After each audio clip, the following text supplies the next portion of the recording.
What's up, everybody? This is Igor in Russia. I'm here with a very special friend of mine, Moscow photographer, and we're going to be discussing with Eddie here about his journey from Texas to Russia and becoming the real Muscovite.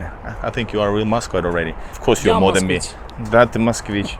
If you're new to the channel, I'm a foreigner traveling from the West to Russia, filming the exceptional country of Russia, St. Petersburg, Moscow, and tons of places. Subscribe now, and also do yourself a favor, subscribe also to Moscow Photographer channel. You can see the link right below in the title. We're gonna go inside this Ismailova Kremlin.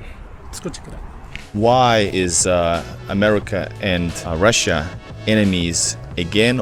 Washington doesn't necessarily represent Americans. Eddie seems perfectly fine over there. Doesn't really match what my government is telling me. And they want me to show the trash. If I found it, I'd film it for you. I get a lot of negativity from some folks who have never even left their mom's basement. Think that the world has been fair with Russia? You think that Russia has been sanctioned fairly? So the sanctions have been a blessing for Russia. When the sanctions hit, Russia had an oh shit moment.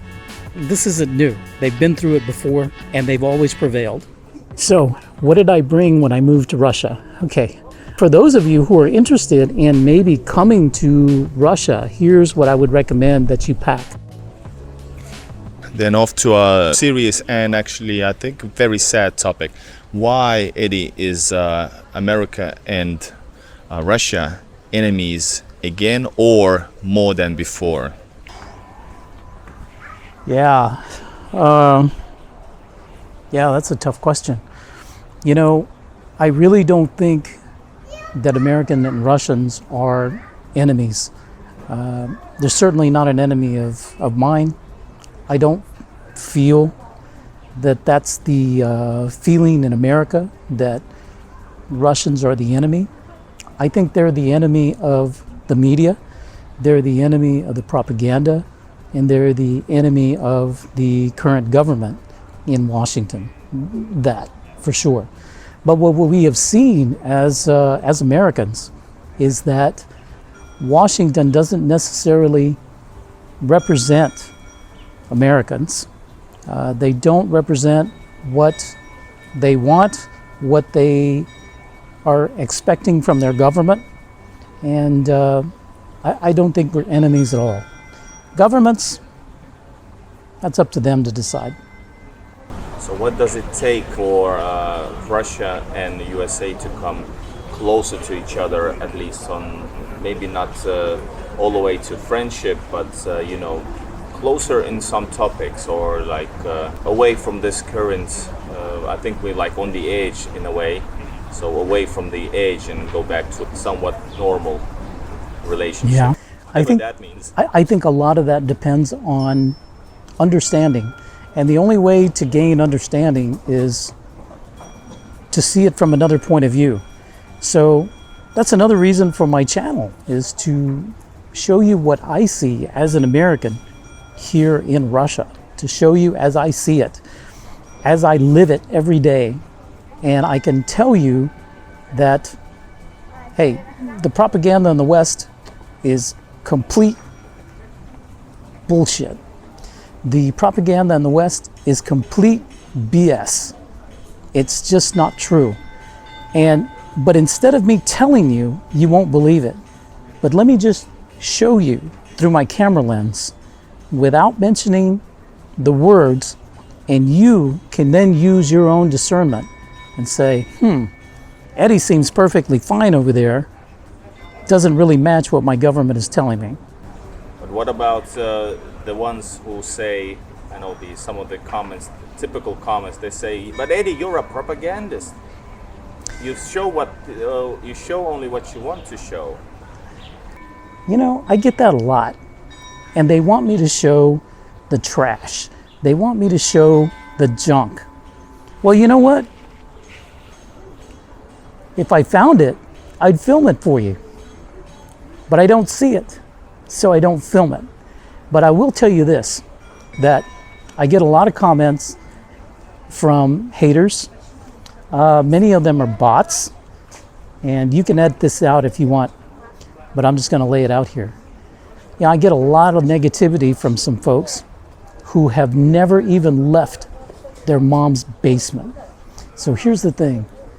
Before you become a keyboard warrior, I invite you to come visit Russia. Come and visit. You're a big man on the computer. Come and be a big man and come in person. I will personally show you Moscow. And together, we will look for that ugly, trashy areas of Moscow that you say exist. Russia is now the world's most sanctioned country. A little bit old news already, but do you think it's good? Do you think that the world has been fair with Russia, other countries not being in sanction who are actually also in a certain? You think that Russia has been sanctioned fairly compared to other countries? USA, in this case, I think, is the best. You always have to compare the two, right? So the sanctions have been, in retrospect, a blessing for Russia, because Russia had been, shall we say, stagnant. Stagnant because they've been used to a Western-style economy where goods were produced elsewhere. You had many Western corporations that were doing business here in Russia, and Russia was they were asleep, if you ask me. When I first came here in 2018, I saw McDonald's on every corner, KFC, I saw Subway, Starbucks. I saw all of these American brands, Levi's jeans. They can just go on and on. Name an American corporation, Nike. You see it everywhere. And Russians were not innovating.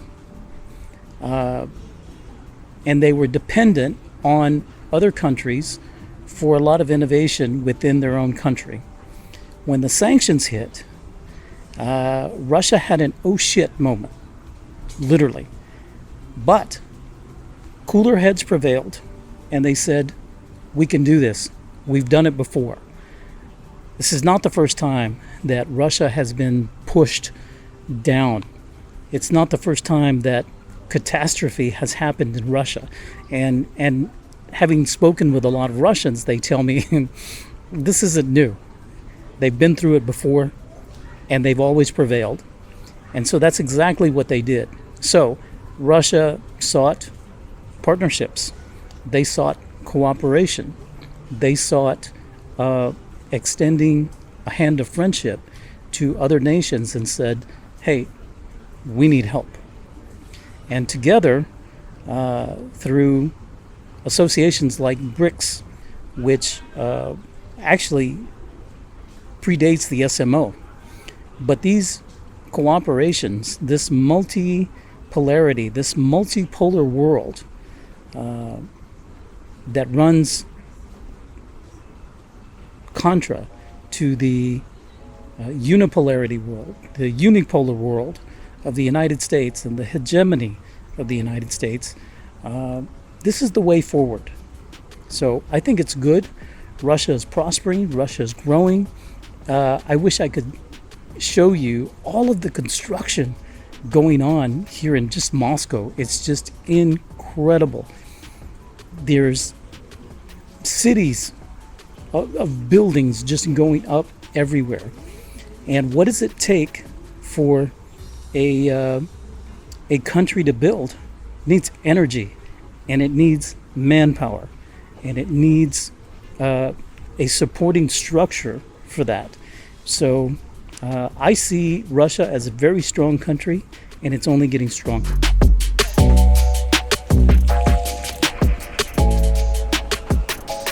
And so sanctions have really just decimated more of Europe and the American economy. It's like, oh, шашлыки. Шашлычок, пожалуйста. Pork, chicken, beef, lamb, salmon, fish. Красота. Свежее. Love. Sorry about that. But baranina. Баранина.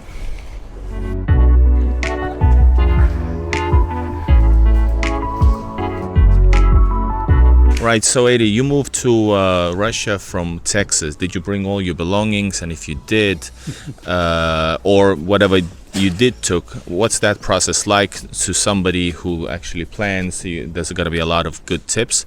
And yeah, Russia is trying to make itself very welcoming to people's traditional values and etc.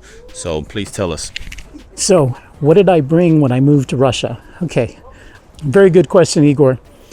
When I first moved here to Russia, I brought 2 suitcases full, 23 kilos. 1 suitcase full of camera equipment, 1 suitcase full of clothes, and my cat. So yes, I had an 8 kilo cat from Texas, my cat Titan, and he's the most important thing that I brought from Texas. But for those of you who are interested in maybe coming to Russia, here's what I would recommend that you pack. And that's absolutely nothing. Come with as little as you possibly can. Clothes for maybe 3-4 days. Travel as light as you can and bring your absolute,